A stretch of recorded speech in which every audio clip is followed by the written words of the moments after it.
ಓಂ ಶ್ರೀ ಮಹಾಗಣಾಧಿಪತಿಯೇ ನಮಃ. ಓಂ ಶ್ರೀ ಮಾತ್ರೇ ನಮಃ. ಓಂ ಶ್ರೀ ಗುರುಭ್ಯೋ ನಮಃ. ಸಮಸ್ತ ಕನ್ನಡ ವೀಕ್ಷಕರಿಗೆ ನಮಸ್ಕಾರ.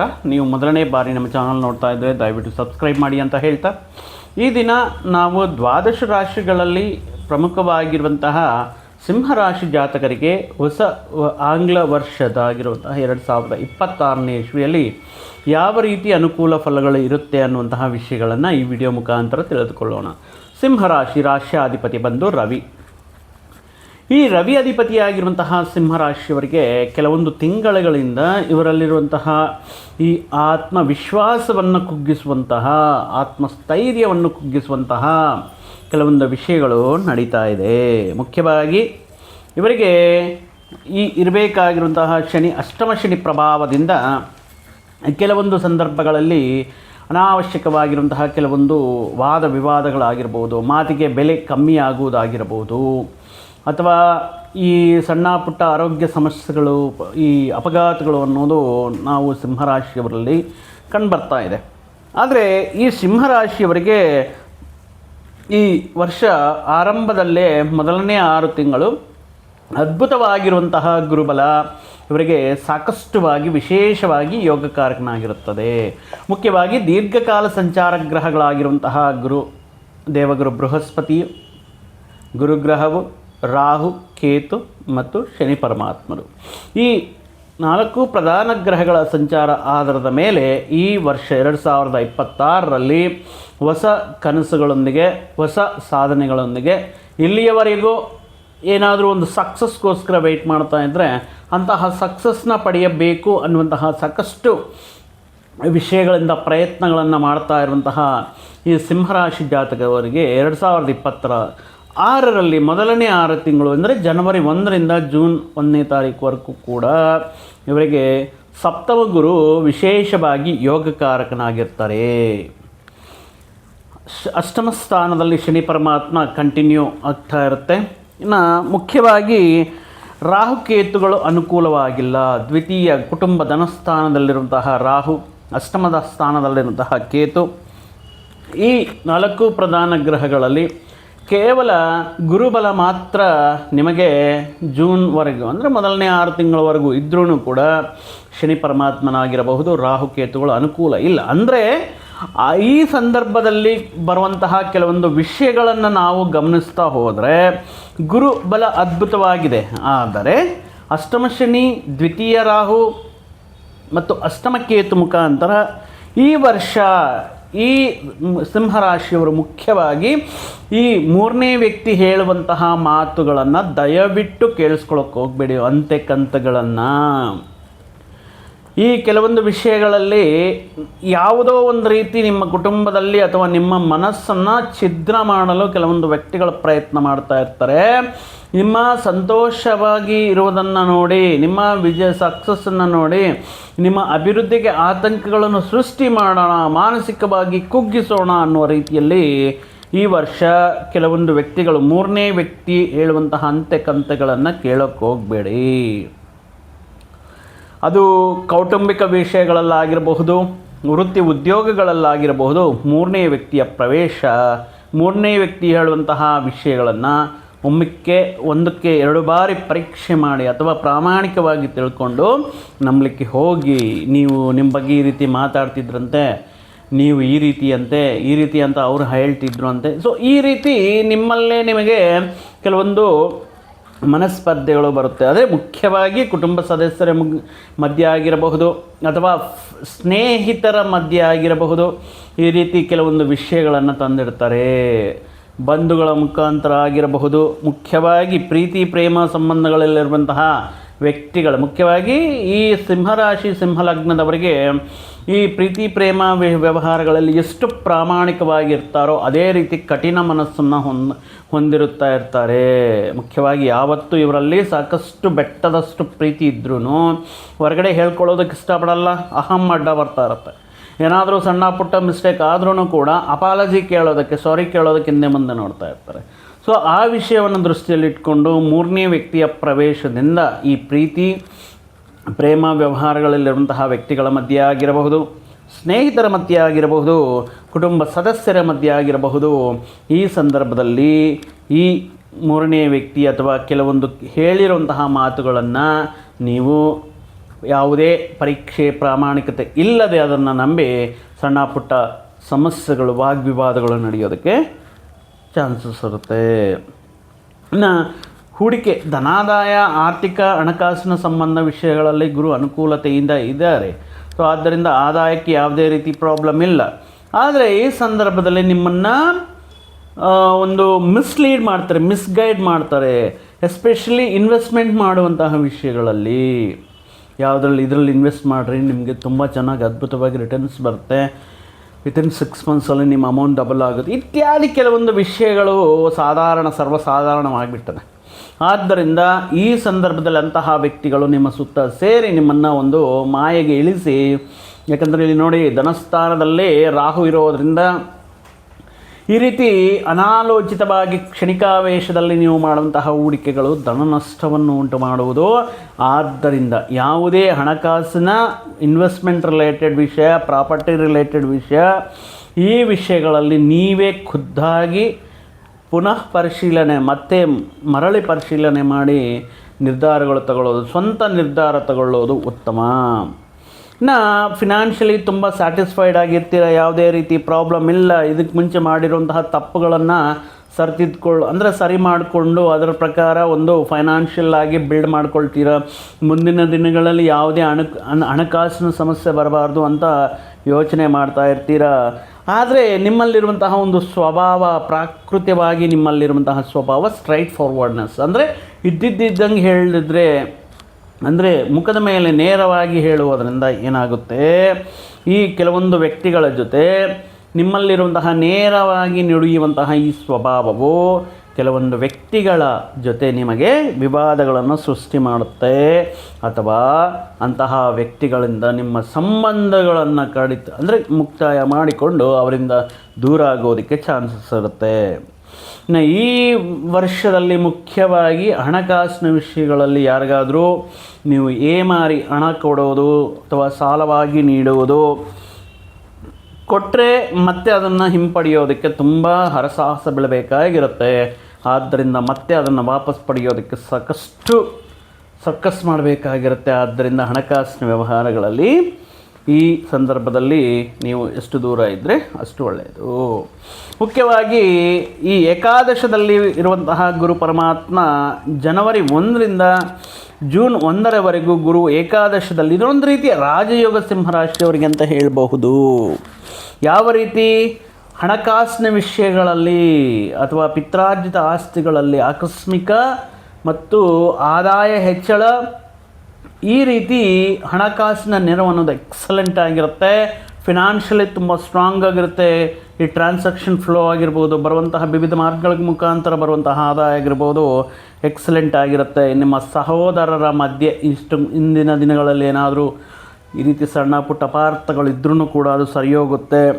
ಈ ಹಣಕಾಸಿನ ವಿಷಯಗಳಲ್ಲಿ ಆದಾಯ ಮಾರ್ಗಗಳನ್ನು ಹೆಚ್ಚಳ ಮಾಡಿಕೊಳ್ಳೋದು, ನೀವೇ ಆಯ್ಕೆ ಮಾಡಿಕೊಂಡಿರುವಂತಹ ಕೆಲವೊಂದು ವಿಷಯಗಳಲ್ಲಿ ಅಧಿಕ ಮೊತ್ತದಲ್ಲಿ ಅಪರೂಪವಾಗಿ ನಿಮಗೆ ವಿಶೇಷವಾಗಿ ಧನಾಗಮನ ಅನ್ನೋದು ಉಂಟಾಗ್ತಾ ಇದೆ. ಈ ಕೆಲವೊಂದು ಮಿಸ್ಅಂಡರ್ಸ್ಟ್ಯಾಂಡಿಂಗ್ ಆಗಿರಬಹುದು, ನಿಮಗೆ ಈ ಸಮಾಜದಲ್ಲಿ ಒಳ್ಳೆಯ ಹೆಸರು, ಅಂದರೆ ಜೂನ್ವರೆಗೆ ಮಾತ್ರ ಈ ಏಕಾದಶದಲ್ಲಿರುವಂತಹ ಗುರು, ಲಾಭಸ್ಥಾನದಲ್ಲಿರುವಂತಹ ಗುರು ನಿಮಗೆ ವಿಶೇಷವಾಗಿ ಯೋಗಕಾರಕನಾಗಿರ್ತಾರೆ.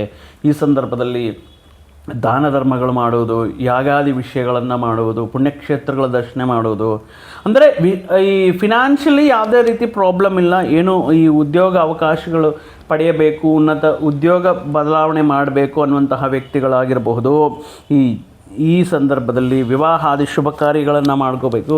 ಮನೆಯಲ್ಲಿ ಏನಾದರೂ ಶುಭ ಕಾರ್ಯ ಮಾಡಬೇಕು, ಮನೆಯಲ್ಲಿ ಕೆಲವೊಂದು ವಿಷಯಗಳ ಅಭಿವೃದ್ಧಿ ಮಾಡಬೇಕು, ಆಲ್ಟ್ರೇಷನ್ ಮಾಡಬೇಕು, ಒಂದು ನೂತನ ಗೃಹ ನಿರ್ಮಾಣ ಮಾಡಬೇಕು. ಅಂದರೆ ಈ ಸಂದರ್ಭ ಅಂದರೆ ಜೂನ್ 1ನೇ ತಾರೀಕುವರೆಗೂ ಎಕ್ಸಲೆಂಟ್ ಆಗಿರುತ್ತೆ ಏಕಾದಶದಲ್ಲಿರುವಂತಹ ಗುರುವಿನ ಅನುಗ್ರಹದಿಂದ. ಸೊ ಆದ್ದರಿಂದ ನೀವೇನೇ ಪ್ರಯತ್ನಗಳು, ಹೊಸ ಪ್ರಯತ್ನಗಳು, ಹೊಸ ಆದಾಯವನ್ನು ಪಡೆಯುವಂಥದ್ದು, ಲಾಭಗಳನ್ನು ಪಡೆಯುವಂಥದ್ದು, ಅದ್ಭುತ ರೀತಿಯಲ್ಲಿ ಕೆಲವೊಂದು ವಿಷಯಗಳಲ್ಲಿ ಅನುಕೂಲವಾಗಿರುವಂತಹ ಫಲಗಳನ್ನು ಪಡೆಯೋದಕ್ಕೆ ನಿಮಗೆ ಈ ಮೊದಲನೇ 6 ತಿಂಗಳು ಎಕ್ಸಲೆಂಟ್ ಆಗಿದ್ದರೂ ಕೂಡ ಈ 3ನೇ ವ್ಯಕ್ತಿ ಆಗಮನ ಅಥವಾ ಈ ವ್ಯಕ್ತಿ ಪರ್ಟಿಕ್ಯುಲರ್ ಆಗಿ ನಿಮ್ಮ ಸಂಬಂಧಗಳ ಮಧ್ಯೆ ಒಂದು ಪುಳ್ಳೆ ಇಡ್ತಾರಂತ ಹೇಳ್ತಾರೆ. ಆ ರೀತಿ ವ್ಯಕ್ತಿಗಳನ್ನು ದೂರ ಇಡೋದು ಉತ್ತಮ. ಯಾಕಂದರೆ ಇಲ್ಲಿ ನೋಡಿ, ಜೂನ್ 1ರಿಂದ ಮತ್ತು ಅಕ್ಟೋಬರ್ 31ರವರೆಗೂ ಗುರು ಇಲ್ಲಿಯವರೆಗೂ ರಾಜಯೋಗವನ್ನು ನೀಡ್ತಾ ಇರುವಂತಹ ದೇವಗುರು ಬೃಹಸ್ಪತಿ ವ್ಯಯಸ್ಥಾನಕ್ಕೆ ಹೋಗ್ತಾರೆ. ವ್ಯಯ ಅಂದ್ರೇ ಖರ್ಚು, ವಿಪರೀತವಾಗಿರುವಂಥ ಆದಾಯಕ್ಕೆ ಮೀರಿ ಮಾಡುವಂತಹ ಖರ್ಚುಗಳು ಅಧಿಕವಾಗಿರುತ್ತೆ.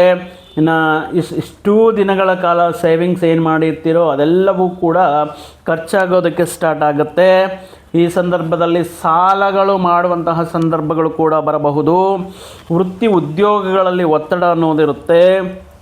ವಿಪರೀತವಾಗಿ ಈ ಕುಟುಂಬದಲ್ಲಿ ಸಣ್ಣ ಪುಟ್ಟ ವಿಷಯಗಳಲ್ಲಿ ಜಗಳಗಳಾಗುವುದು, ಕುಟುಂಬ ಸದಸ್ಯರ ಮಧ್ಯೆ ಒಂದು ಮಿಸ್ಅಂಡರ್ಸ್ಟ್ಯಾಂಡಿಂಗ್ ಬರುವುದು ಈ ಅಕ್ಟೋಬರ್ 30ರವರೆಗೆ ಈ ರೀತಿ ಇರುತ್ತೆ. ಅಂದರೆ ಮತ್ತೆ ಏನಾದರೂ ನವಂಬರಿಂದ ಅಕ್ಟೋಬರ್ 30ರಿಂದ ಮತ್ತೆ ಗುರು ಬದಲಾವಣೆ ಆಗುತ್ತೆ.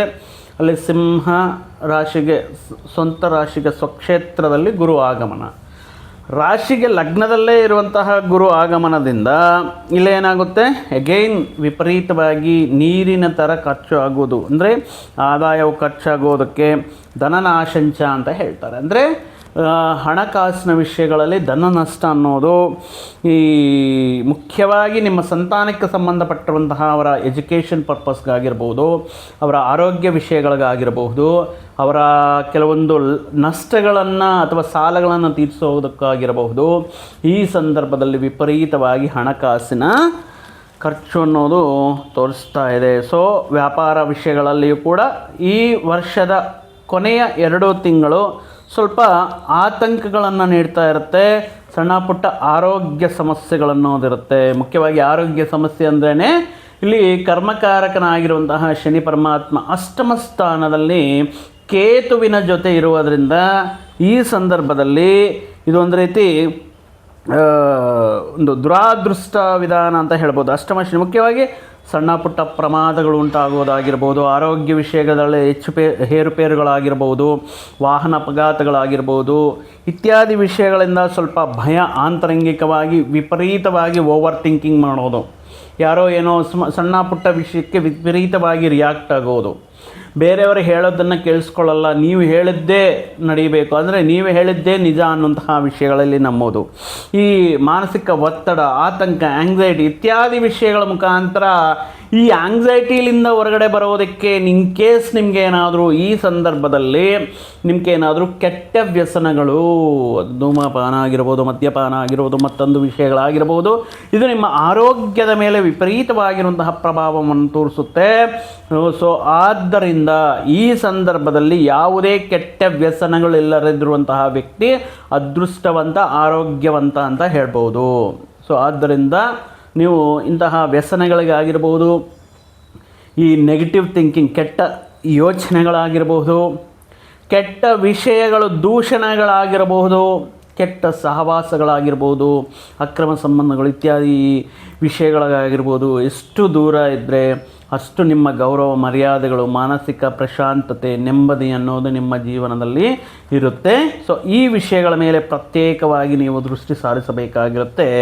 ಈ ಸಂದರ್ಭದಲ್ಲಿ ಅಷ್ಟಮ ಶನಿ ಕಾಡ್ತಾ ಇರುವಂತಹ ಸಂದರ್ಭದಲ್ಲಿ ಈ ವರ್ಷ ಈ ಕೆಲವೊಂದು ಕೆಟ್ಟ ಸಹವಾಸಗಳು ನಿಮ್ಮನ್ನು ದಿಕ್ಕು ತಪ್ಪಿಸುವಂತಹ ವ್ಯಕ್ತಿಗಳ ಆಗಮನ ಆಗೋದು. ಇನ್ನು ರಾಹು ಸಪ್ತಮ ಸ್ಥಾನದಲ್ಲಿ ಸಂಚಾರ ಮಾಡ್ತಾ ಇದ್ದಾರೆ. ಇವರು ಮುಖ್ಯವಾಗಿ ಏನು ಮಾಡ್ತಾ ಇರ್ತಾರೆ, ಸಪ್ತಮ ಸ್ಥಾನ ಅಂದ್ರೇ ಕಳತ್ರ ಸ್ಥಾನ, ದಾಂಪತ್ಯ ಸ್ಥಾನ. ಇಲ್ಲೇನಾಗುತ್ತೆ, ಹೆಂಡತಿ ಮಕ್ಕಳ ಜೊತೆನೇ ಕೆಲವೊಂದು ವಿಷಯಗಳಲ್ಲಿ ಈ ಮನಸ್ಪರ್ಧೆಗಳು ಬರುವುದು, ಅಥವಾ ವಿವಾದಗಳು, ಅತಿರೇಕಕ್ಕೆ ಹೋಗಿ ಘರ್ಷಣೆಗಳು, ಅಥವಾ ಅವರು ನಿಮ್ಮಿಂದ ದೂರ ಆಗೋದು, ಅಥವಾ ನೀವು ಅವರಿಂದ ದೂರ ಆಗುವಂಥ ಇಂತಹ ತಾತ್ಕಾಲಿಕವಾಗಿ ದೂರ ಹೋಗುವಂತಹ ಸಾಧ್ಯತೆಯು ಕಾಣಿಸ್ತಾ ಇದೆ. ಸೊ ಈ ರೀತಿ ಮಿಸ್ಅಂಡರ್ಸ್ಟ್ಯಾಂಡಿಂಗ್ ಅನ್ನೋದು ರಾಹು ಬದಲಾವಣೆ ಆಗೋವರೆಗೂ ಕೂಡ ಈ ರೀತಿ ಇರುತ್ತೆ. ಸೊ ಆದ್ದರಿಂದ ಮಾತಿನ ಬಗ್ಗೆ ಗಮನವಿರಲಿ, ಸ್ವಲ್ಪ ತಾಳ್ಮೆಯಿಂದ ಏನು ಆಗ್ತಾ ಇದೆ ಅನ್ನುವಂತಹ ಕೆಲವೊಂದು ವಿಷಯಗಳನ್ನು ಅರ್ಥ ಮಾಡ್ಕೊಳ್ಳೋದಕ್ಕೆ ಪ್ರಯತ್ನ ಮಾಡಿ. ಮೂರನೇ ವ್ಯಕ್ತಿ ಹೇಳ್ತಾ ಇರುವಂತಹ ವಿಷಯಗಳಿಗೆ ಕಿವಿ ಕೊಡೋಕ್ಕೆ ಹೋಗಬೇಡಿ ಅಂತ ಹೇಳ್ತಾ ಇದೆ.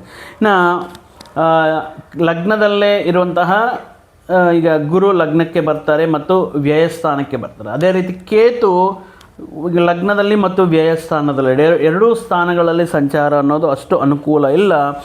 ಏನೋ ಒಂಥರ ಇನ್ಸೆಕ್ಯೂರಿಟಿ ಫೀಲಿಂಗ್ ಕಾಡ್ತಾ ಇರುತ್ತೆ. ಅದು ಉದ್ಯೋಗ ಆಗಿರ್ಬೋದು, ವ್ಯಾಪಾರ ಆಗಿರ್ಬೋದು, ಇದೇ ರೀತಿ ಲಾಭಗಳು ಬರುತ್ತಾ, ಇದೇ ರೀತಿ ಧನಾದಾಯ ಇರುತ್ತಾ, ಅಥವಾ ಕೆಲವೊಂದು ವೈವಾಹಿಕ ಜೀವನದಲ್ಲಿ ಪ್ರೀತಿ ಪ್ರೇಮ ಸಂಬಂಧಗಳಲ್ಲಿ ಒಂದು ಸ್ಟೆಬಿಲಿಟಿ ಇರೋಲ್ಲ, ಕನ್ಸಿಸ್ಟೆನ್ಸಿ ಇರೋಲ್ಲ, ಮೂಡ್ ಸ್ವಿಂಗ್ಸ್ ಜಾಸ್ತಿ ಆಗುತ್ತೆ, ಮಾನಸಿಕ ಒತ್ತಡ ಜಾಸ್ತಿ ಆಗುತ್ತೆ, ತುಂಬ ಓವರಾಗಿ ಥಿಂಕ್ ಮಾಡೋದು ಇತ್ಯಾದಿ ವಿಷಯಗಳಿಂದ ಆರೋಗ್ಯ ಸಮಸ್ಯೆಗಳು ಬರುವಂತಹ ಚಾನ್ಸಸ್ ಇದೆ. ಆದ್ದರಿಂದ ಈ ವರ್ಷ ಮುಖ್ಯವಾಗಿ ಈ ಕೆಟ್ಟ ವ್ಯಸನಗಳಿಗೆ ಮೇಲೆ ಮಾಡುವಂತಹ ಖರ್ಚುಗಿನ್ನ ಉಳಿತಾಯದ ಮೇಲೆ ಮಾಡುವಂತಹ ಅಥವಾ ಹೂಡಿಕೆಗಳು ಮಾಡುವಂತಹ ಖರ್ಚು ಏನಾದರೂ ಮಾಡಿದ್ರೆ ನೀವು ಒಂದು ಗೃಹ ನಿರ್ಮಾಣ ಆರಂಭ ಮಾಡಬಹುದು, ಅಥವಾ ನಿಮ್ಮ ಮನೆಯನ್ನು ಆಲ್ಟ್ರೇಷನ್ ಮಾಡ್ಕೋಬೋದು, ಮತ್ತು ಏನಾದರೂ ರಿಪೇರ್ಸ್ ಇದ್ದರೆ ಅದನ್ನು ಮಾಡಿಸ್ಬೋದು. ಈ ವರ್ಷದಲ್ಲಿ ಮುಖ್ಯವಾಗಿ ಈ ಸಿಂಹರಾಶಿಯವರ ಮೇಲೆ ಸ್ವಲ್ಪ ನರಘೋಷೆ ಅಂದರೆ ನರದೃಷ್ಟಿ ಈ ಮುಖ್ಯವಾಗಿ ಜಾಸ್ತಿ ಇರೋದರಿಂದ ಈ ಸಂದರ್ಭದಲ್ಲಿ ಮುಖ್ಯವಾಗಿ ನೀವು ಎಲ್ಲಾದರೂ ದೇವಸ್ಥಾನದಲ್ಲಿ ದೃಷ್ಟಿ ತೆಗೆಯುವಂಥದ್ದು ಅಥವಾ ನಿಮ್ಮ ನೆಗೆಟಿವ್ ಎನರ್ಜಿ ಹೋಗಲಿಕ್ಕೆ ಮಾಡುವಂತಹ ಕೆಲವೊಂದು ಪರಿಹಾರಗಳನ್ನು ಮಾಡಿಕೊಳ್ಳೋದು ಉತ್ತಮವಾಗಿರುತ್ತೆ. ಈ ವರ್ಷದಲ್ಲಿ ಮುಖ್ಯವಾಗಿ ಸಿಂಹರಾಶಿಯವರು ಬೆಲೆ ಬಾಳುವಂತಹ ಈ ಗೋಲ್ಡ್ ಜ್ಯುವೆಲರಿ ಆಗಿರಬಹುದು, ಬೆಳ್ಳಿ ಆಭರಣಗಳಾಗಿರ್ಬೋದು, ಬೆಳ್ಳಿ ವಸ್ತುಗಳಾಗಿರ್ಬೋದು, ಮೊಬೈಲ್ ಗ್ಯಾಡ್ಜೆಟ್ಸ್ ಆಗಿರ್ಬೋದು, ಮುಖ್ಯವಾಗಿರುವಂತಹ ಪತ್ರಗಳು ಡಾಕ್ಯುಮೆಂಟ್ಸ್ ಆಗಿರ್ಬೋದು, ಕಳ್ಕೊಳ್ಳೋದಕ್ಕೆ ಅಥವಾ ಕಳ್ತನವಾಗುವುದಕ್ಕೆ ಚಾನ್ಸಸ್ ಇರುತ್ತೆ. ಆದ್ದರಿಂದ ಅವಶ್ಯಕತೆ ಇದ್ದರೆ ಮಾತ್ರ ಅದನ್ನು ಉಪಯೋಗಿಸೋದಕ್ಕೆ ಪ್ರಯತ್ನ ಮಾಡಿ. ಪ್ರಯಾಣಗಳಲ್ಲಿ ಅಥವಾ ನಿಮ್ಮ ಗ್ರೇಟ್ನೆಸ್ಸನ್ನು ತೋರಿಸ್ಕೋಬೇಕು ಅಂತ ಹೇಳಿಬಿಟ್ಟು ಈ ವಿಷಯಗಳನ್ನು ಅಂದರೆ ಪರ್ಟಿಕ್ಯುಲರ್ ಆಗಿ ಜ್ಯುವೆಲರಿ ಜಾಸ್ತಿ ಹಾಕ್ಕೊಳ್ಳೋದು, ಹೊರಗಡೆ ಹೋಗೋದು ಇತ್ಯಾದಿ ವಿಷಯಗಳನ್ನು ಸ್ವಲ್ಪ ಅವಾಯ್ಡ್ ಮಾಡೋದು ಉತ್ತಮ. ಮುಖ್ಯವಾಗಿ ಈ ಸಂದರ್ಭದಲ್ಲಿ ಈ ವರ್ಷದಲ್ಲಿ ಏನಾದರೂ ಕೆಟ್ಟ ವ್ಯಸನಗಳು ಏನಾದರೂ ಇದ್ದರೆ ಅದರಿಂದ ಹೊರಗಡೆ ಇದ್ದರೂ ಕೂಡ ನೀವು ಬಹಳ ಅದೃಷ್ಟವಂತರು ಅಂತಲೂ ಹೇಳಬಹುದು. ಯಾಕಂದರೆ ಈ ಸಂದರ್ಭದಲ್ಲಿ ಕೆಲವೊಂದು ಸಂದರ್ಭಗಳಲ್ಲಿ ಆಡುವಂತಹ ಮಾತುಗಳಾಗಿರ್ಬೋದು, ಯಾಕಂದರೆ ಮುಖ್ಯವಾಗಿ ವೈಯಕ್ತಿಕ ಜೀವನದ ಮೇಲೆ, ದಾಂಪತ್ಯ ಸ್ಥಾನದ ಮೇಲೆ, ಸಂತಾನದ ಮೇಲೆ ಡೈರೆಕ್ಟಾಗಿ ಇಂಪ್ಯಾಕ್ಟ್ ಪ್ರಭಾವ ತೋರಿಸ್ತಾ ಇರುವಂತಹ ಕಾರಣದಿಂದ ಈ ಸಂದರ್ಭದಲ್ಲಿ ಇಂತಹ ವಿಷಯಗಳಿಗೆ ದೂರವಾಗಿ, ಪರ್ಟಿಕ್ಯುಲರ್ ಆಗಿ ಮೊದಲನೇ 6 ತಿಂಗಳು ಗುರುಬಲ ಇದ್ರೂ ಕೂಡ ಅಷ್ಟಮ ಶನಿ ಇರುವ ಕಾರಣದಿಂದ, ಸಪ್ತಮ ರಾಹು ಇರೋ ಕಾರಣದಿಂದ, ಕೇತು ಲಗ್ನ ಮತ್ತು ವ್ಯಯಸ್ಥಾನದಲ್ಲಿರುವಂತಹ ಕಾರಣದಿಂದ ಮುಖ್ಯವಾಗಿ ನೀವು ಈ ವರ್ಷ ಶ್ರೀ ಮಹಾಗಣಪತಿ ಆರಾಧನೆಯನ್ನು ಮಾಡುವುದಾಗಿರ್ಬೋದು, ಅಥವಾ ಶುಕ್ರವಾರದಂದು ರಾಹುಕಾಲದಂದು ಶ್ರೀ ದುರ್ಗಾ ಮಾತೆ ಆಲಯವನ್ನು ಸಂದರ್ಶನೆ ಮಾಡಿ ಅಲ್ಲಿ ದೀಪಾರಾಧನೆ ಮಾಡುವುದರಿಂದ, ಪ್ರತಿ ಶನಿವಾರ ಶ್ರೀ ಆಂಜನೇಯ ಸ್ವಾಮಿಯ ದರ್ಶನವನ್ನು ಮಾಡಿ ಅಲ್ಲಿ ವೀಳ್ಯದೆಲೆಯ ಮಾಲೆಯೊಂದಿಗೆ ಸ್ವಲ್ಪ ಅಲಂಕಾರ ಮಾಡಿಸುವುದರಿಂದ, ಅಥವಾ ಶನಿ ಪರಮಾತ್ಮನಿಗೆ ಎಳ್ಳಿನ ಎಣ್ಣೆಯ ಅಭಿಷೇಕ ಅಥವಾ ಎಳ್ಳಿನ ಎಣ್ಣೆಯ ದೀಪಾರಾಧನೆ ಮಾಡುವುದರಿಂದ, ಕಪ್ಪು ಎಳ್ಳು ಬೆಲ್ಲದ ಮಿಶ್ರಿತವನ್ನು ಆ ಗೋಮಾತೆಗೆ ಆಹಾರವಾಗಿ ನೀಡುವುದರಿಂದ ಸ್ವಲ್ಪ ಅಷ್ಟಮ ಶನಿ ಪ್ರಭಾವ ಅನ್ನೋದು ಕಮ್ಮಿ ಆಗ್ತಾ ಇರುತ್ತೆ. 3 ಪ್ರಧಾನ ದೀರ್ಘಕಾಲ ಪ್ರಧಾನ ಸಂಚಾರ ಗ್ರಹಗಳು ಅನುಕೂಲ ಇಲ್ಲದಿರೋ ಕಾರಣದಿಂದ ವಾಹನದಲ್ಲಿ ಹೋಗುವಾಗ ಈ ಮದ್ಯಪಾನ ಮಾಡಿ ವಾಹನ ಚಲಾಯಿಸುವುದು, ಶಿರಸ್ತ್ರಾಣ ಇಲ್ಲದೆ ವಾಹನ ಚಲಾಯಿಸೋದು, ಸೀಟ್ ಬೆಲ್ಟ್ ಆಗದೆ ವಾಹನ ಚಲಾಯಿಸೋದು, ಫೋನಲ್ಲಿ ಮಾತಾಡ್ತಾ ಈ ವಿಷಯಗಳಿಗೆ ಆದಷ್ಟು ಪ್ರಿಕಾಷನರಿ ಮೆಜರ್ಮೆಂಟ್ ತಗೊಳ್ಳೇಬೇಕಾಗಿರುತ್ತೆ. ನೀವು you have to wear a proper helmet ಅಂತ and avoid talking while driving ಅಂತ ಹೇಳ್ತಾ, ಮುಖ್ಯವಾಗಿ ಸಿಂಹರಾಶಿಯವರಿಗೆ ಈ ವರ್ಷ ನಿಮ್ಮ ಕೌಟುಂಬಿಕ ಸಂಬಂಧಗಳಲ್ಲಿ ಒಬ್ಬರನ್ನೊಬ್ಬರು ಅರ್ಥ ಮಾಡಿಕೊಂಡು ಈ ಪ್ರೀತಿ ಪ್ರೇಮ ವ್ಯವಹಾರಗಳಾಗಿರ್ಬೋದು, ದಾಂಪತ್ಯ ಜೀವನವಾಗಿರ್ಬೋದು, ನಿಮ್ಮ ಸಂತಾನದ ವಿಷಯಗಳಲ್ಲಾಗಿರ್ಬೋದು, ಸ್ವಲ್ಪ ತಾಳ್ಮೆಯಿಂದ ಅವರ ಜೊತೆಗೆ ಪ್ರೀತಿ ಅನುರಾಗದಿಂದ ಈ ವರ್ಷವನ್ನು ಮತ್ತಷ್ಟು ಸುಂದರವಾಗಿರುವಂತಹ ಜ್ಞಾಪಕಗಳೊಂದಿಗೆ ಉಳಿಯುವಂತಹ ವರ್ಷವಾಗಿ ಆ ಭಗವಾನನ ಶ್ರೀ ಮಹಾವಿಷ್ಣು ಆಶೀರ್ವಾದದಿಂದ, ಆ ಪರಮೇಶ್ವರನ ಅನುಗ್ರಹದಿಂದ ಎಲ್ಲ ಒಳ್ಳೆಯದಾಗಲಿ ಅಂತ ಹೇಳ್ತಾ, ಮತ್ತೊಂದು ವಿಡಿಯೋ ಜೊತೆಗೆ ಮತ್ತೊಂದು ಆಸಕ್ತಿಕರ ವಿಷಯದ ಜೊತೆಗೆ ನಿಮ್ಮ ಮುಂದೆ ಮತ್ತೆ ಬರ್ತೀವಿ. ಅಲ್ಲಿಯವರೆಗೂ ಸರ್ವೇ ಜನಾಂ ಸುಖಿನೋ ಭವಂತು, ಸಮಸ್ತ ಸನ್ಮಂಗಳಾನಿ ಭವಂತು. ಜೈ ಶ್ರೀರಾಮ್.